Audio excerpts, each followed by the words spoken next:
नमस्कार मेरे प्यारे साथियों, मैं गौरव पवार एक बार फिर से आपका स्वागत करता हूं अपने इस यूट्यूब चैनल ऑनलाइन विद्यार्थी में। तो साथियों देखो, हम लोग मौलिक अधिकारों पर चर्चा कर रहे थे और मौलिक अधिकारों में हम लोगों ने बात की थी कि कौन कौन से अधिकार ऐसे अधिकार हैं, स्वतंत्रता के अधिकार आपको दिए गए हैं। गिरफ्तारी से संरक्षण क्या होता है, उन सब पर हम लोगों ने क्या करा था, लास्ट लेक्चर में चर्चा की थी। और आज हम देखो बात करते हैं, अगला अधिकार है आपका जिसका नाम है शोषण के विरुद्ध अधिकार। मतलब अगर आपको कोई शोषण करता है तो उसमें आपको कौन कौन से अधिकार दिए गए हैं। देखिएगा, अगर हम बात करें अगले अधिकार की, तो अगला अधिकार क्या है, देखो वो है शोषण के विरुद्ध अधिकार। मतलब कह सकते हैं आप राइट अगेंस्ट एक्सप्लॉयटेशन। देखो इसमें क्या है आपके कि केवल दो अधिकार दिए गए हैं इसमें आपके। नंबर एक आपका अनुच्छेद 23 और 24 अनुच्छेद पर हम लोग बात करते हैं इसमें। देखिएगा, तो सबसे पहले देखो, अगर हम बात करें इस अधिकार की कि आपका जो शोषण के विरुद्ध अधिकार है, इसमें कौन कौन से अधिकार आपके हैं, कौन कौन से अनुच्छेद है, तो आपका अनुच्छेद नंबर 23 है और अनुच्छेद नंबर 24 है आपका इसमें। देखिएगा, सबसे पहले अगर हम बात करें इसमें कि आखिर अनुच्छेद 23 हमसे क्या कहता है, तो देखिएगा अनुच्छेद 23 में कहा गया है कि मानव के दुर्व्यापार और बलात्श्रम का प्रतिषेध। क्या कहा गया, देखो इसमें कहा गया है मानव के दुर्व्यापार व बलात्श्रम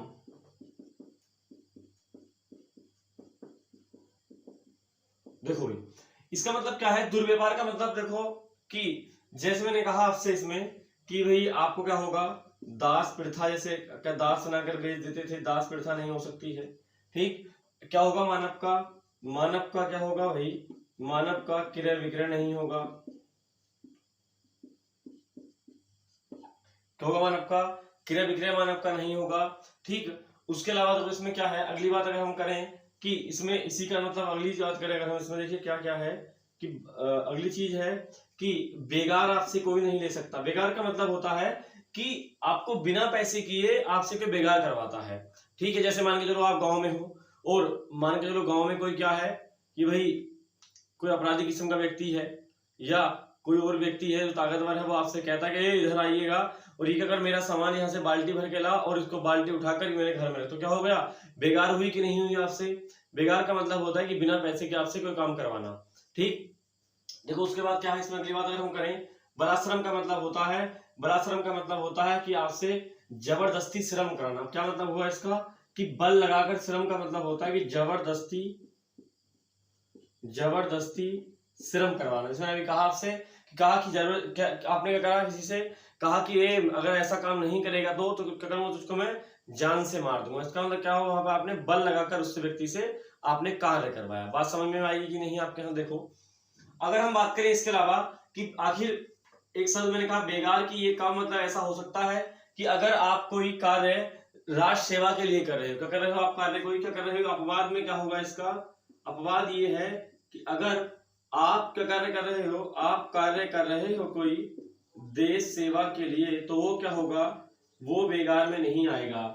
बात समझिए आपने कि नहीं यहाँ तक। ठीक, देखो अगर हम बात करें इसके आगे के लिए कि आखिर बेगार के बाद और कौन कौन शब्द है, देखो एक शब्द यहाँ पर आ जाता है, इसको हमने कहा बंधुआ मजदूरी। देखो भाई, बंधुआ मजदूरी का देखो मतलब क्या था, इसका मतलब ये होता है कि जैसे क्या करा कि दो व्यक्ति हैं, तो मैंने कहा कि एक व्यक्ति है राम और इस एक है आपका कोई मालिक है, कोई या मालिक आप कह सकते हो, या कोई किसी कंपनी का क्या है मालिक है। ठीक है, कोई जमींदार है आपका, क्या करता है वो, राम क्या करता है, राम इससे 10,000 रुपए का क्या करता है, ऋण ले लेता है। भाई क्या लेता है, राम इससे 10,000 रुपए का ऋण ले लेता है। और जब राम इससे 10,000 रुपए का ऋण लेता है तो राम क्या करता है, पैसा चुकाने में क्या है, वो असमर्थ है।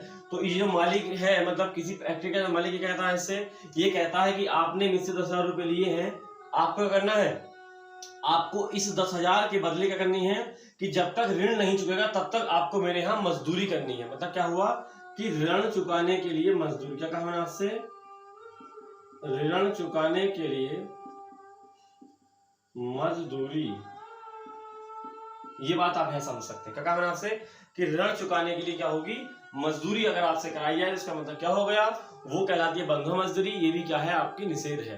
तो बात समझी पूरी आपने, कंडीशन समझ में आई पूरी आपके। देखो अगर हम बात करें इसके अलावा, इसके लिए देखो क्या हुआ है कि 2 अधिनियम बनाए गए हैं। देखो सबसे पहला है आपका एक बंधुआ मजदूरी उन्मूलन अधिनियम। क्या है, देखो अगला पहला अधिनियम क्या है, पहला अधिनियम है पहला बनाया गया अधिनियम इसमें आपका बंधुआ मजदूरी उन्मूलन अधिनियम 1976। ठीक, कब बनाया आया था ये क्वेश्चन एग्जाम में कई बार आया हुआ है, बताइएगा कि बंधुआ मजदूरी उन्मूलन अधिनियम कब पारित हुआ था। ये पारित हुआ था आपका 1976 में। देखो अगर हम बात करें इस आगे के लिए, तो अगला एक अधिनियम है, इसका नाम है आपका महिला एवं बाल अनैतिक व्यापार अधिनियम। क्या है, देखो महिला एवं बाल अनैतिक व्यापार अधिनियम 1986। ये दो क्या थे, तो अधिनियम आपके पारित, तो किससे संबंधित है, ये आपके अनुच्छेद 23 से संबंधित है। आपको ये बात समझ में आती है आपके अंदर पूरी, सब कुछ स्पष्ट हो। देखो कोई समस्या अगर आप तो कमेंट कर सकते हो। ठीक, तो अगर इसमें अगर एक शब्द में आपसे कहूं कि भाई, एक सुना होगा आपने कि जो कैदी होते हैं, कि एक मतलब एक केस बन के आया, इसका नाम था आपका दीना बनाम भारत संघ। मैं आपको समझाता हूं पूरी बात।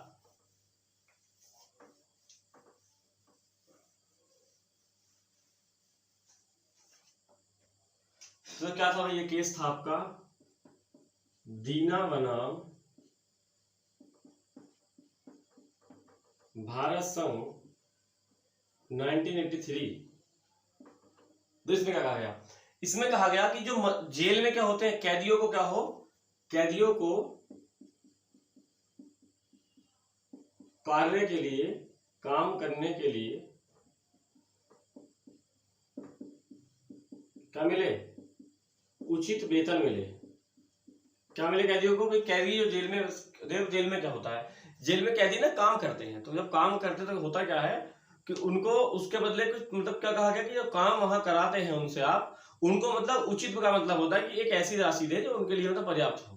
ठीक है, ऐसा नहीं कि मतलब नौकरी मतलब एक 10,000 महीना 20,000 महीना दे देंगे उनको, मतलब एक कुछ ऐसी रकम दे, काम के बदले कुछ रकम आपको देनी है। ठीक है, ऐसा नहीं होगा कि मान 2,000 रुपये 20,000 रुपये दे दिया, फिर क्या होगा, कोई व्यक्ति है कांड उसमें अगर किसी की मतलब चोरी करी, सजा हुई 5 साल की, चला गया जेल में, 5 साल पैसा कमाता, ऐसा नहीं होगा। क्या होगा, मतलब एक उचित रकम उसको दी जाएगी, ये मतलब कहा गया इस केस में। ठीक, तो अब ना इसके बाद हम बात करते हैं अगली अनुच्छेद 24 पर हम लोग बात आ जाते हैं। देखो अनुच्छेद 24 कहता है आपका कि जो बालक होते हैं उनका प्रतिषेध मतलब क्या, देखो बालकों का प्रतिषेध, तो क्या है, इसमें कहा गया है कि जिस बच्चे की उम्र 14 वर्ष से कम है, क्या है, पहली बात कही है आपसे कि जिसकी उम्र क्या है 14 वर्ष से कम आयु है, तो क्या करेंगे उसको, उसको क्या होगा, खतरनाक कार्यों में नहीं लगाया जाएगा, ओब्लिक कारखानों, ओब्लिक खानों में क्या होगा, या आप कह सकते हो जोखिमपूर्ण कार्य,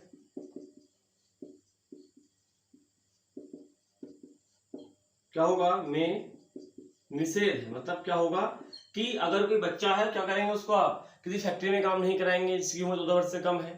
ठीक, जोखिमपूर्ण कार्य नहीं होगा आपका, जैसे कोयला की खान है आपकी, ये सब क्या होगा कि मतलब जिसकी उम्र बच्चे की 14 वर्ष से कम होगी, तो बच्चों के विरुद्ध कौन सा अधिकार दिया गया है आपको, शोषण वाला, तो अनुच्छेद 24 आपको दिया गया है। बात समझ में आई आपको कि नहीं आता। देखो अब अगर हम इसके बात करें, देखो इसमें एक अधिनियम बन के आया है, देखो 2016 की अगर हम बात करें तो उसका नाम है बाल श्रम संशोधन अधिनियम 2016। तो क्या है, बाल श्रम संशोधन अधिनियम 2016। देखो अगर हम बात करें इसमें, तो इसमें क्या कहा गया आपका, वही बात की गई कि जो इसमें मैंने कहा आपसे कि 14 वर्ष से जो कम आयु के बच्चे होंगे उनसे क्या करना होगा कि उनसे मतलब कोई कार्य नहीं करवाया जाएगा, ये बात इसमें कहेगी। देखो लेकिन इसके लिए क्या हुआ, अपवाद वाली बात कंडीशन यहाँ पे बनी। अपवाद क्या रहा, अपवाद का मतलब ये है कि अगर किसी कोई मतलब परिवार से जुड़ा व्यवसाय है कोई, क्या है देखो, अगर कोई व्यवसाय कैसा है कि परिवार से जुड़ा कोई क्या है भाई व्यवसाय, कैसा व्यवसाय है, ऐसा व्यवसाय जो आपके परिवार का मतलब खुद का आपका मतलब कोई काम है, क्या काम है आपसे, भाई किसी की दुकान अगर है, मानो किसी परिवार वाले की मतलब पापा की दुकान है, तो वहां पर क्या कुछ छूट दी गई है। छूट कैसी देखो है, छूट ये है कि आप क्या करेंगे, स्कूल के बाद मतलब क्या होगा, स्कूल से आने के बाद मतलब काम कर सकते हो। क्या होता है इसमें आपका कि स्कूल से आने के बाद कर सकते हैं, ठीक। 3 घंटे से अधिक नहीं करेंगे आप, कितना करेंगे भाई, 3 घंटे से अधिक नहीं करेंगे आप। और उसके अलावा अगली बात क्या कही गई, देखो इसमें अगली बात इसमें ये कही गई कि भाई जो कार्य होगा वो क्या होगा, उसमें क्या करोगे आप इसमें कि शाम के 7 बजे के बाद क्या होगा कि शाम 7 बजे के बाद और सुबह 8 बजे के पहले।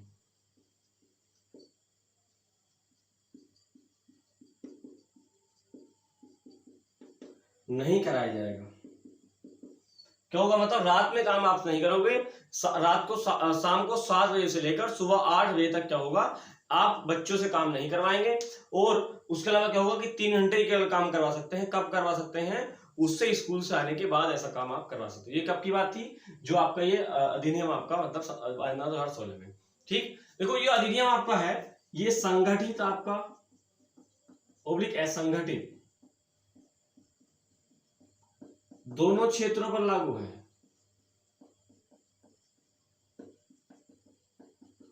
ठीक है। दोनों किस पर लागू है, ये दोनों क्षेत्र पर लागू है जो आपका ये वाला है। तो बात समझिए आपने पूरी कहानी में कहा आपसे, तो शोषण के विरुद्ध अधिकार जो थे आपके, उन दोनों पर हमने क्या करा, डिटेल में चर्चा की, ठीक है। इससे एक्स्ट्रा एग्जाम में आपका नहीं पूछा जाएगा।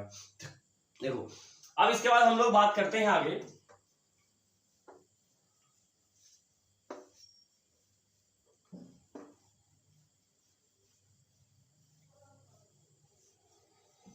देखो अगला है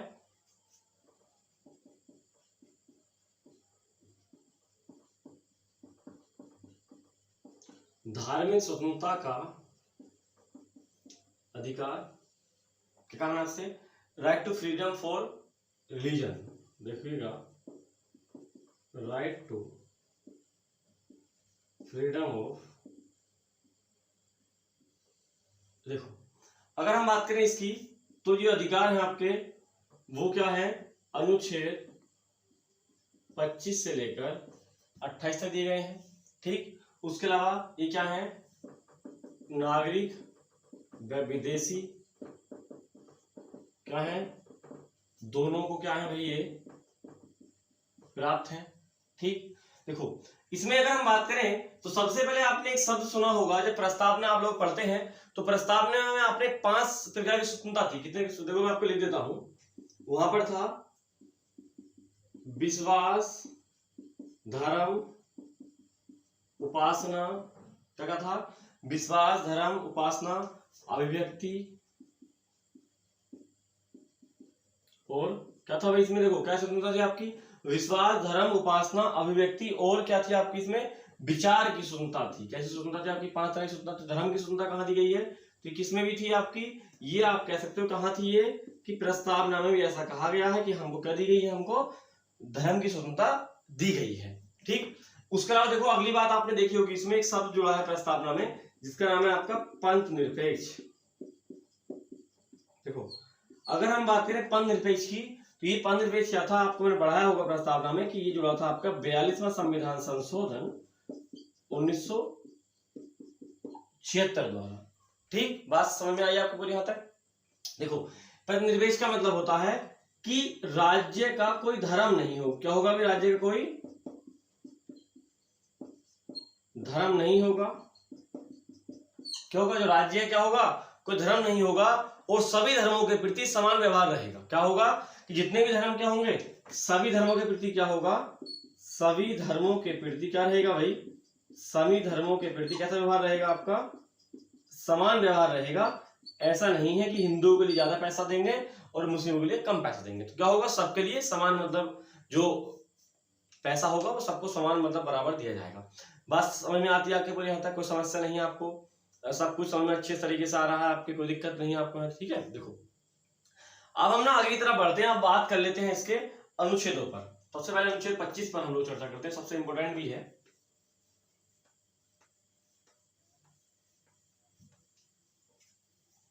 देखो भाई,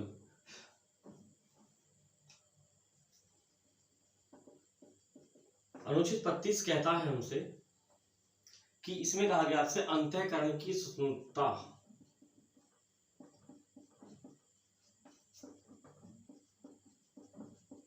देखो इसका मतलब क्या है कि आप क्या कर सकते हो। देखो आपको कहा गया है कि आप धर्म को क्या कर सकते हो। देखो आप धर्म को मान सकते हो। क्या कहा मैंने आपसे? धर्म क्या कर सकते हो, आप मान सकते हो।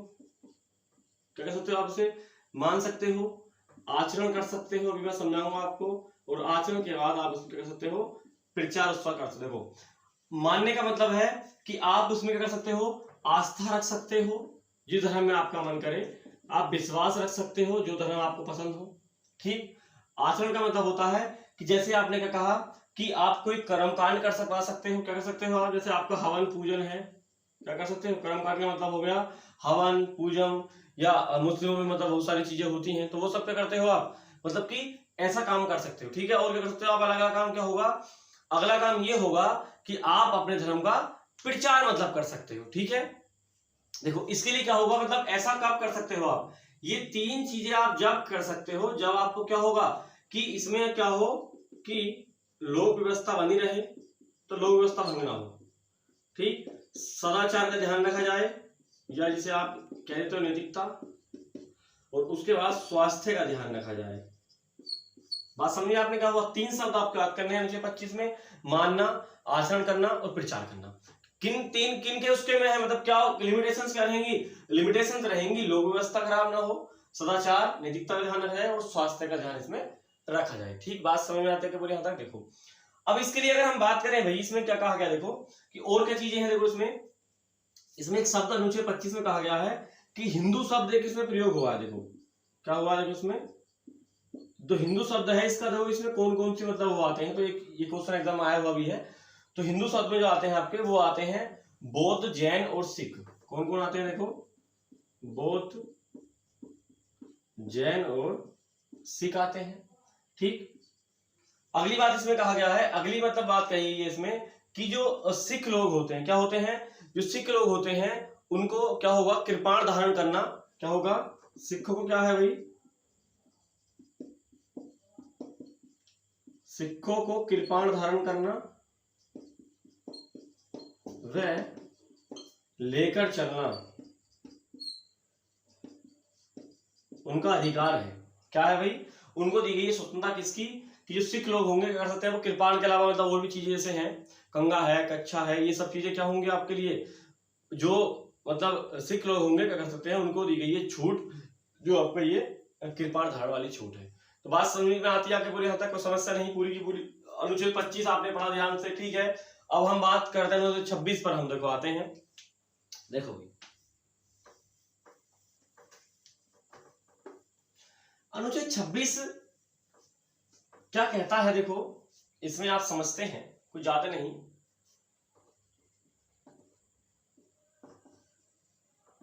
इसमें कहा गया है कि धार्मिक कार्यों के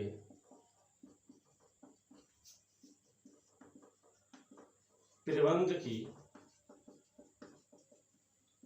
सुनता। देखो इसका मतलब क्या होगा कि आप धार्मिक प्रयोजनों के लिए तो क्या होगा कि आपका जो मतलब कोई भी धार्मिक प्रयोजन जैसे होता है, जैसे मानो कि चलो हिंदुओं में क्या हो, सत्संग होता है, क्या करा आपने, देखो क्या करते हो आप भाई, इसमें कहा गया कि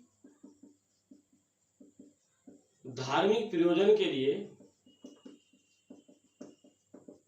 संस्था बना सकते हो आप।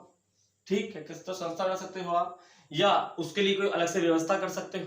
जब मानो कोई सत्संग होना है, उसके लिए करो आप अलग से मतलब कोई टेंट लगवा सकते हो। तो क्या कर सकते हो आप, मतलब अपने अपने धर्म के लिए जो आप प्रबंधन करना चाहो वो प्रबंधन आप इसमें कर सकते हो। किसमें कहा गया है ये वाली बात आपकी अनुच्छेद 26 में कही गई है। बात समझी, पूरी कंडीशन समझ में आती है पूरी हद तक आपको। देखो लेकिन इसमें क्या क्या चीजें रहेंगी आपकी, वही बात जो पहली कही गई थी आपकी कि लोक व्यवस्था आपकी बनी रहे और लोक व्यवस्था के बाद सदाचार बना रहे और स्वास्थ्य लोगों का बना रहे, मतलब उससे किसी को ठेस ना पहुंचे। ठीक है, बात समझ में आती है आगे पूरी हद तक। देखो समझ में अगर आती है तो आगे देखो बढ़ते हैं हम लोग। अगला अनुच्छेद है आपका जिसे कहा गया है अनुच्छेद 27। देखो भाई 27 का मतलब क्या होता है कि धार्मिक अभिवृद्धि हेतु कर से मुक्ति।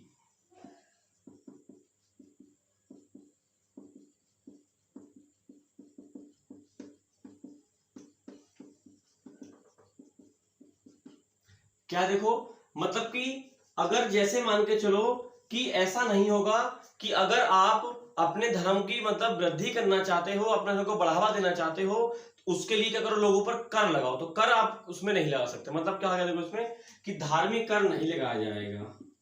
क्या होगा भाई, धार्मिक कर नहीं, क्या करेंगे इसमें, धार्मिक कर नहीं लगाएंगे। ठीक, उसके बाद इसमें क्या कहा गया आपका कि अगली बात कही गई है कि जो राज्य द्वारा पोषित, मतलब कि अगर राज्य द्वारा जो एकत्र कर होते क्या होता है, जो राज्य द्वारा एकत्र कर होता है वो क्या होगा, राज्य द्वारा जो कर एकत्र होगा वो क्या होगा कि सभी धर्मों में समान रूप से क्या होगा भाई, उसका समान रूप से उसका बंटवारा होगा। ऐसा नहीं कि किसी एक धर्म को स्पेशली वो बंटवारा किया जाए। ठीक, समझ में आती है पूरी बात है आपके। देखो अब ना इसमें आप एक समझेंगे इसमें, देखो कि कर लगाने का प्रतिषेध है लेकिन शुल्क लगाने का नहीं है। तो क्या है कि कर व शुल्क में अंतर आप समझो। क्या आपसे कि कर नहीं लगेगा लेकिन शुल्क लग सकता है। देखो शुल्क क्या होता है और कर क्या होता है। शुल्क का मतलब होता है कि बिना किसी सेवा के धन की वसूली। कर क्या होता है देखो भाई कि बिना किसी सेवा के धन की,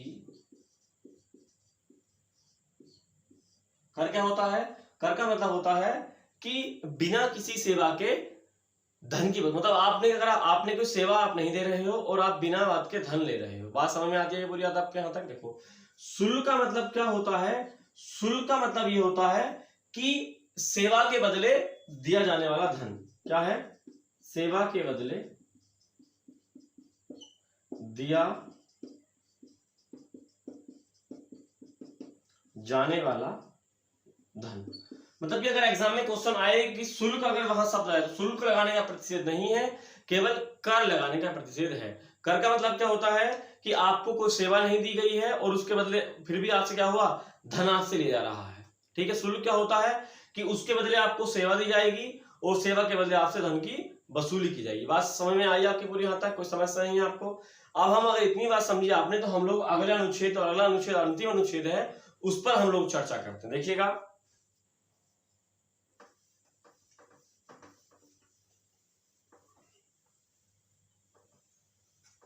देखो अनुच्छेद 28 से कहता है, ये कहता है शिक्षण संस्थाओं के बारे में स्वतंत्रता।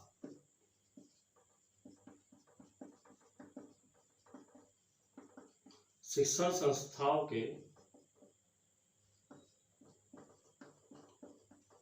बारे में, देखो इसका मतलब क्या है, इसका मतलब ये है कि जो भी शिक्षण संस्थान राज्य द्वारा पोषित है, क्या है कि राज्य द्वारा पोषित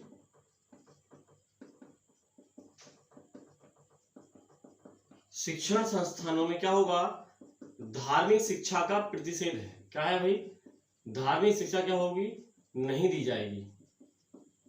मानो कोई भाई राज्य के अंडर कॉलेज है तो उसमें क्या होगा, मतलब कि राज्य द्वारा पोषित तो क्या होगा उसमें क्या होगा, उसमें कोई भी धर्म से रिलेटेड शिक्षा आपको नहीं दी जाएगी। सारे सब्जेक्ट आपको समान भाव से पढ़ाए जाएंगे।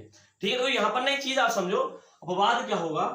अपवाद जैसे मैंने कहा आपसे भी, मदरसे क्या होते हैं, जैसे देखो मदरसा, तो मदरसा क्या हुआ, मदरसा मतलब अलग से मतलब खोला गया है, ठीक है। या कुछ आपके न्यास होते हैं, तो हिंदुओं में होता है न्यास, या क्या होते हैं आपके ट्रस्ट खोले जाते हैं, तो उनमें क्या होगा, उनमें मतलब ऐसा हो सकता है, अदरवाइज जो आपका राज्य द्वारा पोषित है उनमें ऐसा नहीं होगा।